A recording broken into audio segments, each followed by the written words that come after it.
The Battle of Hastings in 1066 is often presented as the definitive conclusion of the Norman conquest. In reality, William the Conqueror's victory on that field was only the beginning of a much longer, more brutal struggle for control. Hastings was a conventional, symmetrical engagement.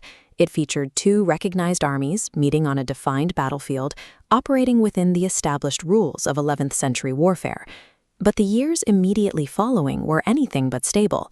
Across the kingdom, the Normans faced constant instability, border skirmishes, and a resilient English resistance that refused to acknowledge their new king.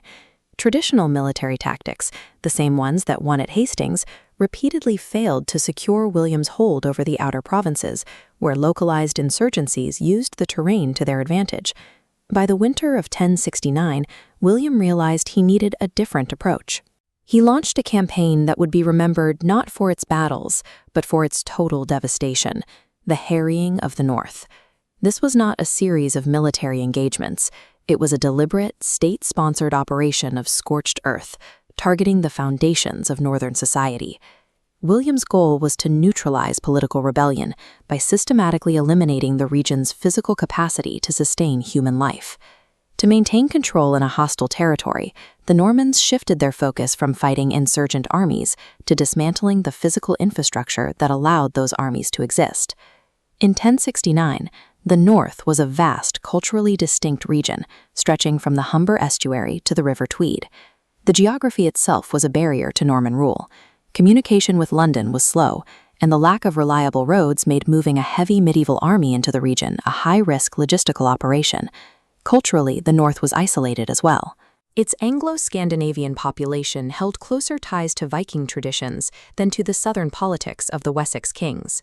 The political crisis arrived in 1069, when Edgar Atheling, the last legitimate claimant from the House of Wessex, launched a major rebellion from this northern stronghold. The northern rebels gathered a formidable coalition, joining forces with Scottish troops and a massive Danish invasion fleet sent by King Sweyn II. This alliance overwhelmed the local Norman garrisons, successfully retaining the city of York and threatening to roll back the entire conquest. William marched north in the winter of 1069, intending to force the rebels into a decisive pitched battle and end the threat in a single day. But the engagement never happened. The rebel coalition refused to meet the Norman cavalry in the open, instead melting back into the hills and forests of the countryside. This created an asymmetrical deadlock. William had an army that could win any battle, but he was facing an enemy that refused to fight one, rendering his conventional military force useless. William's first move was to break the coalition through bribery. He paid a massive sum, known as Danegeld, to the Danish fleet to abandon the English rebels and return home. With the Danes gone, William addressed the remaining rebels by completely changing how his army operated. He split his forces into small, highly mobile detachments. Their goal was no longer to find an army, but to cover every square mile of the northern shires. This strategy drew on the logic of the 4th century theorist Vegetius, who argued that the most effective way to destroy an enemy is through the slow pressure of famine. The primary objective for these detachments was the systematic destruction of the food supply.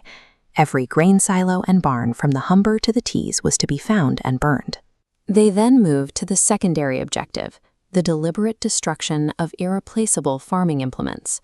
Without plows, the survivors would have no way to recover. Third, the Normans located stored seed crops meant for future seasons, salting or burning them to ensure that no crops would grow in the coming years. To make sure the destruction was total, the Normans used their own tax records, the Geld assessment lists, as a checklist to ensure no village was overlooked.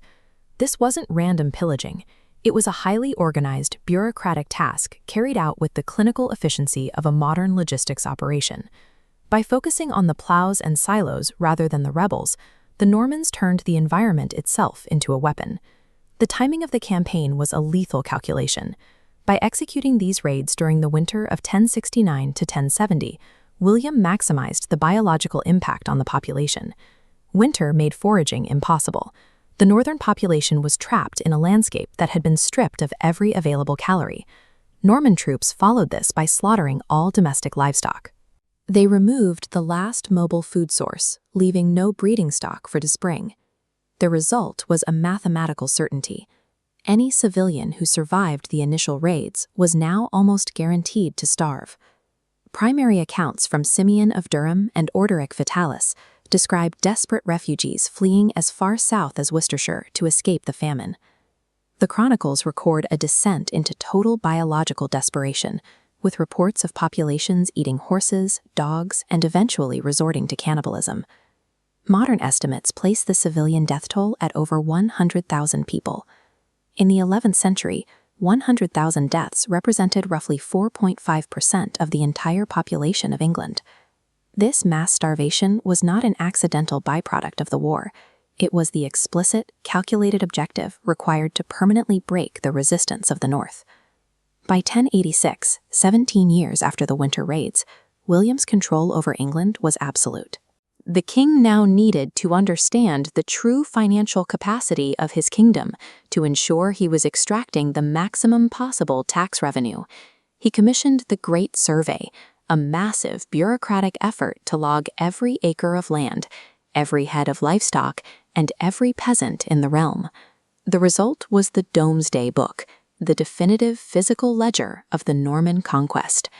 For historians, the Domesday Book functions as a forensic autopsy of the harrying of the North, capturing the economic state of Yorkshire nearly 2 decades later. Throughout the northern counties, the Norman clerks used a recurring Latin term to describe the estates: Wasta. Wasta means wasteland. In this context, it defined an estate that had been stripped of its economic, agricultural, and human viability. The sheer number of Wasta entries shows that the destruction of 1069 wasn't a temporary setback, it was a permanent restructuring of the kingdom's economy. The data from 1086 is staggering. 60% of all northern landholdings were officially recorded as completely wasted territory. The demographic collapse was just as severe, with only 25% of the population and active plow teams remaining. Finally, 80,000 oxen were recorded as wiped out. We can see the specific scale of this ruin in the records of individual Norman lords, such as Ilbert of Lacy. Before the conquest, Ilbert's estates were valued at over £313. 20 years later, despite 2 decades of Norman rule, that value had plummeted to just £159. These numbers represent the intentional erasure of generational wealth and the infrastructure that had sustained the North for centuries. By handing these depopulated lands over to a new, loyal aristocracy, William ensured that the North could never rise against him again. The harrying of the North was a brutal, unglamorous success. William the Conqueror proved that logistical starvation could be a more effective tool for survival than any victory on the battlefield, leaving behind a frozen graveyard documented